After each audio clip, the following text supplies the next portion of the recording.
کچھ تو میری مدد کر دو. تو حدیث میں آتا ہے ماں کہے گی میں تو خود پریشان ہوں, تیری کیا مدد کر سکتے ہو. باپ بھی کوئی مدد نہیں کرے گا. وہ دوست جو رات کی تاریکی میں تیری کلائی کو پکڑ کر کے کبھی سنیما ہال میں لے گیا, کبھی شراب خانے میں لے گیا, کبھی جوا کے اڈوں میں لے گیا, کبھی آرکیسٹرا کی محفلوں میں لے گیا, وہ تیرا دوست بھی وہاں کوئی مدد نہیں کرے گا, پریشان رہے گا. یہ میدان محشر ہے. تو شاعر نے کہا ہے کہ حشر میں ہم کہاں تم کہاں, جب نہ ہوگا کوئی مہربان, بن کے رحمت حضور آئیں گے اپنی ہر امتی کے لیے. بن کے رحمت حضور آئیں گے اپنی ہر امتی کے لیے. اور کر یقین تو میری بات پر, ہر ایک یہی بیٹھے بیٹھے اپنی قبر کی اندھیری کوٹری کے بارے میں سوچے. قبر وہ گھر ہے, ایک گھر ہے, اس لیے کہ ہم مرتے ضرور ہیں لیکن ختم نہیں ہوتے. جگہ ہماری بدلتی ہے, کیونکہ بہت ساری دنیا سے سیر کرتے ہوئے ہم اس دنیا میں آئے ہیں. اس سے پہلے, سب سے پہلے ہم جس دنیا میں تھے اس دنیا کا نام عالم ارواح ہے, روحوں کی دنیا. ہم وہاں تھے, جب تک اللہ نے چاہا ہم وہاں رہے. پھر اللہ کا حکم ملا کہ جگہ بدلو, تو ہم عالم ارواح سے اپنے باپ کی صلب میں آ گیا. وہاں جب تک اللہ نے چاہا ہم رہے. پھر اللہ کا حکم ہوا ہم وہاں سے انتقال کر کے جگہ بدلے, ماں کے شکم میں آ گئے, ماں کے پیٹ میں آ گئے.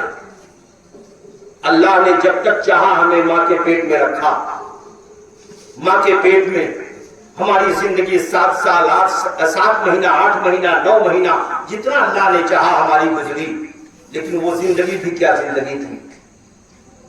ماں کھاتی تھی, ہمارے خوراک ملتی رہتی تھی. ماں سوتی تھی, ہمیں سکون مل جاتا تھا. ماں پیتی تھی, ہمیں اطمینان مل جاتا تھا. 9 مہینے تک جس ماں نے اپنے پیٹ میں لے کر کے دھویا, اس ماں کے احسان کا بدلہ بیٹا زندگی بھر خدمت کرتا رہے تب بھی حق ادا نہیں کر سکتا. کیونکہ ساری دنیا کے انسانوں کی جنت جہاں ہو, مگر ایک اولاد کی اگر جنت ہے اسی ماں کے قدم کے نیچے. نبی نے فرمایا الجنت و تحت اقدام الامہات. میں نے کہا ہم ماں کے پیٹ میں آ گئے, وہاں ہم رہے, پھر ہمیں انتقال کرنا ہوا, جگہ بدلنا ہوا. ہم ماں کے پیٹ سے آ گئے اس دنیا میں. عالم ارواح سے جب ہمارا سیر شروع ہوا, ہم روئے کسی کو پتہ نہ چلا, ہم چلائے کسی کو پتہ نہ چلا, مگر ماں کے پیٹ میں رہے. 4 مہینے کے بعد ہم زندہ ہو گئے. ہمارا ہاتھ بھی چلتا رہا, پیر بھی چلتا رہا, ہم خوراک کھاتے رہے, ہم پیاس بجھاتے رہے, لیکن وہاں بھی ہم چلائے نہیں. اور جب اس دنیا میں آئے, ابھی آئے, رونا شروع کر دیے. آئے, چلانا شروع کر دیے. کبھی آپ نے سوچا کہ دنیا میں آتے ہوئے ہم رونا کیوں شروع کر دیے, دنیا میں آتے ہوئے ہم چلانا کیوں شروع کر دیے؟ بہت ساری وجہوں میں سے ایک وجہ یہ بھی ہے کہ جب دنیا میں ہم آئے تھے رونا شروع کر دیے, گویا کہ ہم نے رب کی بارگاہ میں کہنا شروع کیا کہ اب تک تو ہم جس دنیا میں تھے ماں کے پیٹ میں تھا, بھوک لگتی تھی, ہمیں کھانا مانگنے کی ضرورت نہیں پڑتی تھی, ماں کھاتی تھی, ہمیں خوراک ملتی رہتی تھی, پیاس لگتی تھی, ماں پانی پیتی تھی, ہماری پیاس بجھتی تھی. لیکن اب جس دنیا میں آ گئے ہیں یہ دنیا امتحان گاہ ہے, آزمائش کی جگہ ہے. اب یہاں اس دنیا میں آنے کے بعد ماں دودھ نہیں پلائے گی جب تک کہ جھولے میں میرے رونے کی آواز نہیں سنے گی. ماں اپنے سینے سے نہیں لگائے گی جب تک کہ میں روؤں گا نہیں. بھوک لگے گی رونا پڑے گا, بھوک لگے گی چلانا پڑے گا, بھوک لگے گی تو آواز لگانا پڑے گا. اور جب میرے رونے کی آواز ماں کے کان سے ٹکرائے گی تب ماں اپنے کام کو چھوڑے گی, گود میں بٹھائے گی, دودھ پلائے گی. تو دنیا میں آ کر کے ہم رونا شروع کر دیتے ہیں, رونا شروع کر دیتے ہیں کیونکہ امتحان کی جگہ میں آ گئے. اور یہی یہی اتنا نہیں بلکہ رونے کی ایک وجہ یہ ہے کہ ہم قید خانے میں آ گئے ہیں. نبی نے فرمایا یہ دنیا مومن کے لیے قید خانہ ہے اور کافر کے لیے جنت ہے. اب دنیا سجن للمومن و جنت للکافر. یہ دنیا مومن کے لیے قید خانہ ہے, یہ دنیا مسلمان کے لیے قید خانہ ہے اور کافر کے لیے جنت ہے. جنت تو آپ اچھے سے جانتے ہیں, ہر ایک دعا کرتا ہے اللہ مجھے جنت دے دے, کیونکہ جنت میں سکون ہے, جنت میں آرام ہے, جنت میں ہر ایک چیز آرام و آسائش والی خواہش کے مطابق ملے گی. ہر ایک چاہتا ہے جس بھی دین اور دھرم کا ماننے والا ہے, کوئی کہتا ہے جنت مل جائے, کوئی کہتا ہے سورگ مل جائے, اپنی اپنی بولی میں کہتا ہے. تو یہ دنیا مومن کے لیے قید خانہ ہے, قید خانہ ہے, اور کافر کے لیے جنت ہے یہ دنیا. یہی تو وجہ ہے کہ دنیا میں جو دنیا کی حکومت نے قید خانہ بنایا ہے, اگر کسی جرم میں ہاتھوں میں ہتھکڑی پہنا کر کے قید خانے کی طرف یہاں کی حکومت کے کارندے لے کر کے جاتے ہیں تو آپ بتاؤ کہ آپ گلے میں پھول ڈال کر کے لے جاتے ہیں, مسکراتے ہوئے جاتا ہے. نہیں نہیں, دنیا کے قید خانے میں جب کوئی جاتا ہے تو ہنستے ہوئے نہیں جاتا ہے, چہرہ گرا ہوا ہوتا ہے, آنکھوں سے آنسو گرتا ہوا ہوتا ہے, چہرے پر غم کے آثار نظر آتے ہیں. یہ دنیا کا قید خانہ ہے کہ جب انسان جاتا ہے, جب جاتا ہے تو اس وقت اس کا چہرہ گرا ہوا ہوتا ہے اور اپنی سزا کاٹ کر کے جب واپس آتا ہے, جب واپس آتا ہے تو بتاؤ اس کا چہرہ مسکراتا ہوا نظر آتا ہے کہ نہیں, ہنستا ہوا چہرہ نظر آتا ہے کہ نہیں. جب جا رہا ہے قید خانے میں تو رو رہا ہے, ہم بھی ماں کے پیٹ سے اس قید خانے میں آئے ہیں, اس قید خانے میں آئے ہیں تو ہم رونا شروع کر دیے ہیں. اور اس قید خانے میں جب ہماری زندگی گزر جاتی ہے تو جب ہم دنیا سے جاتے ہیں تو مسکراتے ہوئے جاتے ہیں, ہنستے ہوئے جاتے ہیں. لیکن سب ہنستے ہوئے نہیں جاتے ہیں, سب مسکراتے ہوئے نہیں جاتے ہیں. کچھ ہنستے ہوئے جاتے ہیں, کچھ تڑپتے ہوئے جاتے ہیں, کچھ مسکراتے ہوئے جاتے ہیں, کچھ کے چہرے کی رنگت بدلتی ہوئی جاتی ہے, کچھ کے جب حال ہوتا ہے دنیا سے جانے کا آپ کہیں گے یہ کیوں ہوتا ہے. جب دنیا کے قید خانے سے ہم آزاد ہو گئے تو ہر ایک کو مسکراتے ہوئے جانا چاہیے. پیارے میں آپ کو بتاؤں گا, دنیا کے قید خانے میں جب کوئی جاتا ہے 2 سال کی سزا کاٹنے کے لیے جاتا ہے, اس قید خانے کا ایک اصول ہے, ایک قید خانے کا ایک ضابطہ ہے. قاعدے اور ضابطے کے مطابق اگر 2 سال کاٹ لیا تب 2 سال کے بعد باہر آ جاتا ہے. لیکن اگر قید خانے کے قانون کو اس نے خلاف ورزی کی النگھن کیا تو اس قید خانے میں اس کی سزا بڑھ جاتی ہے, اس کی سزا بڑھ جاتی ہے. کیونکہ قید خانے کے قانون کو توڑا ہے تو جب قید خانے کے قانون کو توڑتا ہے اور زیادہ اس کے اوپر مصیبت آ جاتی ہے, پریشانی آ جاتی ہے. تو پیاری دنیا کے قید خانے میں ہم آئے ہیں, اس کا بھی ایک قانون ہے, اس کا بھی ایک دائرہ ہے, اس کی بھی ایک حد ہے. اس حد کے اندر جب ہم زندگی گزاریں گے تب مسکراتے ہوئے جائیں گے. اگر اس حد کو توڑ کر کے آگے بڑھ کر کے زندگی گزاریں گے تو جائیں گے تو چہرے پر مسکراہٹ نہیں ہوگی. آپ کہیں گے حد بندی کیا ہے, وہ دائرہ کیا ہے جس کے دائرے میں ہمیں زندگی گزارنا ہے. وہ شریعت کا دائرہ ہے, وہ اسلام کا دائرہ ہے, وہ نبی کے فرمان کا دائرہ ہے, وہ قرآن اور حدیث کے دائرہ ہے. اس کے مطابق جب ہماری زندگی گزرے گی تو پیارے پورا خاندان روئے گا, لیکن جانے والا مسکراتا ہوا اس دنیا سے جائے گا, جانے والا ہنستا ہوا اس دنیا سے جائے گا. یہی تو وجہ ہے کہ مرنے کے بعد انسان مرنے والے کے جسم کے کسی حصے کو نہیں, صرف چہرے کو دیکھتا ہے, صرف چہرے کو دیکھتا ہے, اور چہرے کو دیکھ کر کے اس کا رزلٹ بھی آؤٹ کرتا ہوا نظر آتا ہے. کتنا ہنستا ہوا چہرہ ہے, کتنا تر و تازہ چہرہ ہے, کتنا مسکراتا ہوا چہرہ ہے, یہ دیکھ کر کے بتاتا ہے. کیونکہ آقا کائنات نے فرما دیا ہے 1450 سال پہلے, بڑا ہی خوش نصیب وہ انسان ہے کہ کل ماں کے پیٹ سے پیدا وہ ہوا تھا تو وہ رویا تھا, پورا گھر مسکرایا تھا, اور جب دنیا سے جائے تو وہ مسکرائے, سب لوگ روتے ہوئے نظر آئے, وہ انسان سب سے بڑا خوش نصیب ہوگا. پیارے یہی تو وجہ ہے کہ ہم اور آپ اس دنیا کے اندر, قبر کے اندر, قبر وہی گھر ہے پیارے, میدان محشر میں انسان تڑپتا ہوا نظر آئے گا.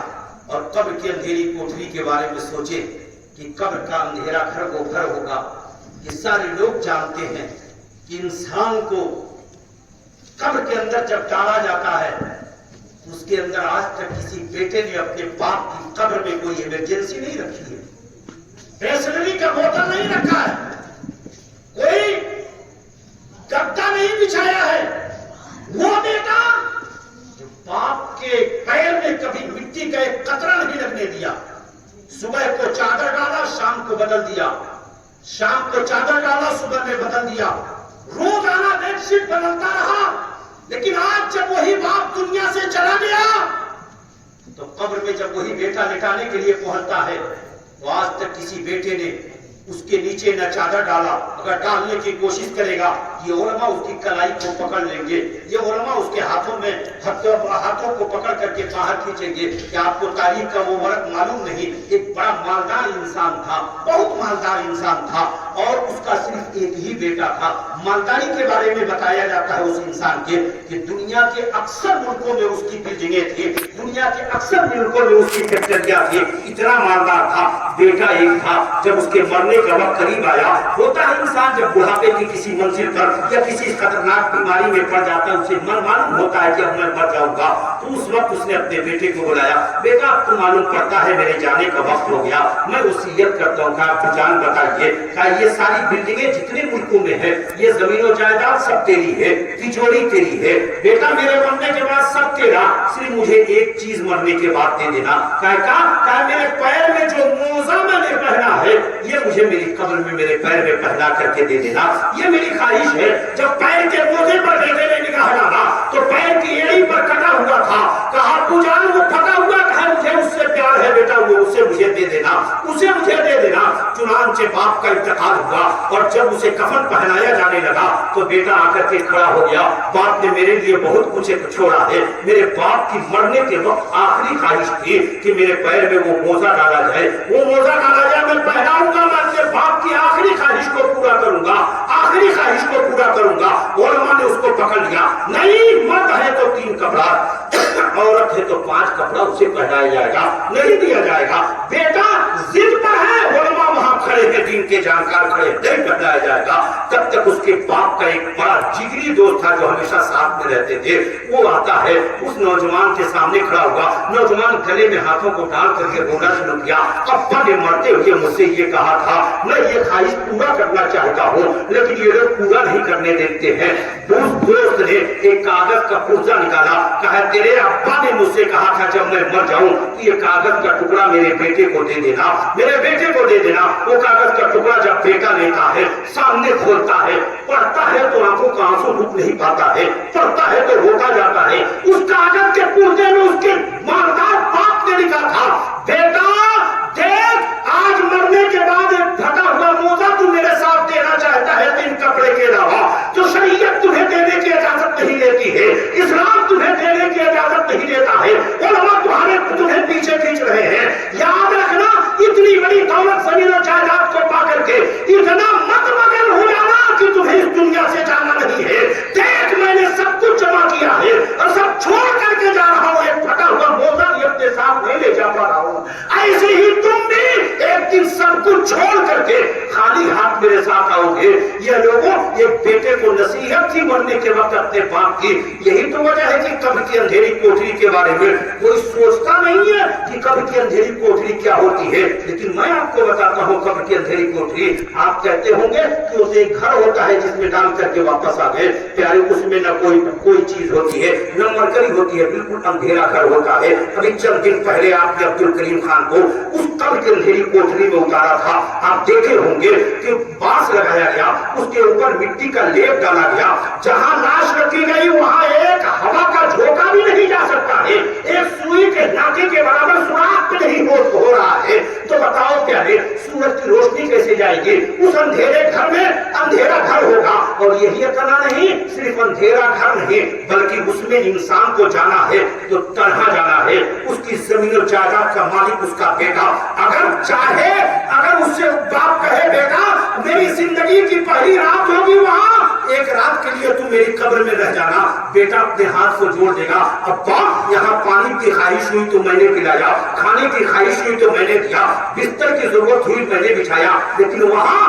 آپ کو تو اکیلے جانا ہے، میں نہیں جاؤں گا۔ ایک بیٹا اپنے باپ کی قبر میں ایک رات گزارنے کے لیے نہیں تیار ہوگا، کیسے تیار ہوگا؟ اکیلے جانا ہے، تنہا جانا ہے، تنہا جانا ہے، تاریکی کا گھر ہے، اور وہاں کیا ہوگا؟